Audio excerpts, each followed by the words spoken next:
This is the tragic story behind the creation of the graphic novel The Crow. So from me recording this, the 2024 version of The Crow is going to be coming out in a few days, and I feel like not enough people talk about the origin stories behind this graphic novel. It's incredibly sad, so let's get into the story.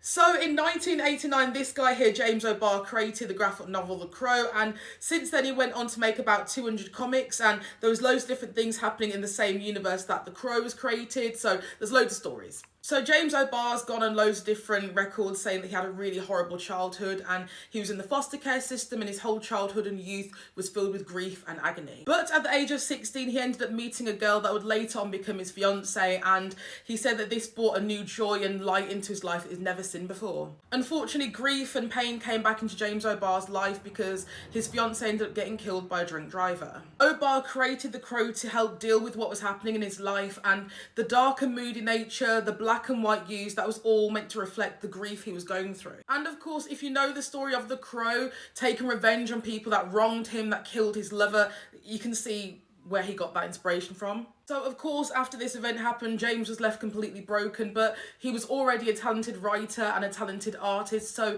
he began pouring all of his emotions into the character The Crow. So back at San Diego Comic-Con in 2020, O'Barr said in an interview they had no interest in The Crow being published or getting out there. It was just something for him to do to deal with what was happening to him. But The Crow started to gain underground success. People loved Eric Draven and they loved the character. So that's the story of James O'Barr and the reason that he actually made The Crow in the first place. Did you know about this? There's so much grief and pain behind the conception of The Crow, and I don't feel like it's spoken about enough. But if you do go out and see the new Crow, just remember all the stuff that this man put into this character.